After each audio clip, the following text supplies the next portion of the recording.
Hello बच्चों, आज हम ट्रिग्नोमेट्री चार्ट के बारे में पढ़ेंगे। ट्रिग्नोमेट्री चार्ट देखिए क्या है। साइन 0 डिग्री की वैल्यू कितनी होती है? साइन 0 डिग्री की वैल्यू 0 होती है। 30 डिग्री की वैल्यू कितनी होती है? 1/2 होती है। 45 डिग्री की वैल्यू कितनी होती है? 1/√2 होता है। 60 डिग्री की वैल्यू कितनी होती है? √3/2।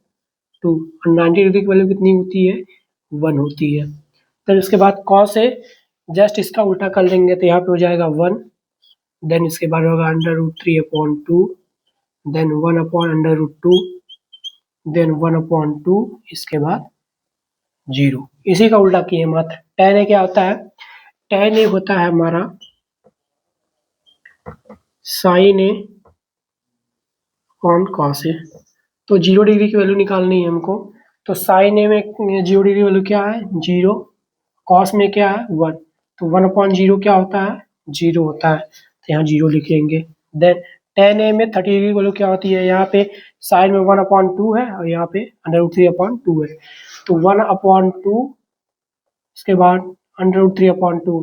तो ये अंडर 2 और 2 कट जाएंगे। तो जब ये इसका उल्टा होगा तो क्या हो जाएगा? 1/√3। इसी तरह tan a में 45 डिग्री की वैल्यू क्या होगी? ये दोनों एक ही जैसे हैं तो दोनों कट जाएंगे तो क्या हो जाएगा? 1 आ जाएगा। देन इसके बाद 60 डिग्री की वैल्यू क्या होगी? 2 से कैंसिल आउट हो जाएंगे तो बचेगा √3। और sign A upon cos A होता है ना, तो 1/0 क्या होता है? नॉट डिफाइन होता है।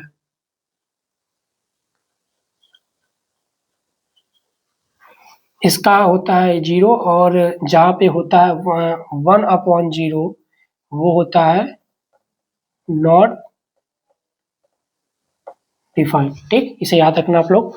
इसके बाद कॉट ए इसका उल्टा होता है। तो यही वाली चीज यहाँ पे आ जाएगी। तो यहाँ हो जाएगा नॉट डिफाइन।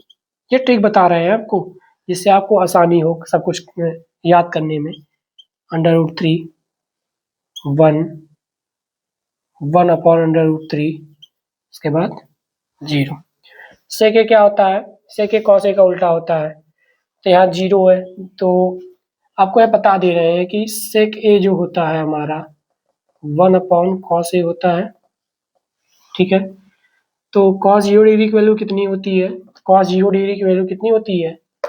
1 होती है। ठीक। तो यहाँ पे हमें निकालना किसका है?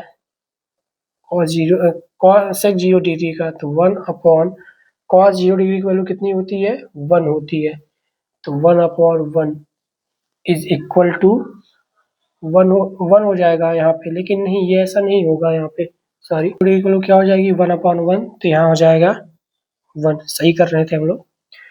इसके बाद देन सेक 30 डिग्री की वैल्यू क्या हो जाएगी? तो कॉस का उल्टा होता है। तो कॉस क्या होता है? √3/2 हो जाएगा 2/√3।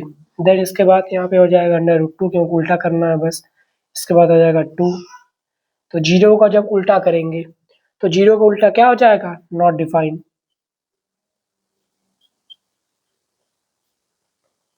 ठीक है। कॉसेक में क्या होता है? साइन का उल्टा होता है। तो 0 का उल्टा क्या हो जाएगा? 0 का उल्टा होता है नॉट डिफाइन। तो 0/1 हो जाएगा। 0/1 क्या होता है? 0/1 1 होता है। 0/1 0 होता है। तो यहाँ हो जाएगा 0। ठीक है।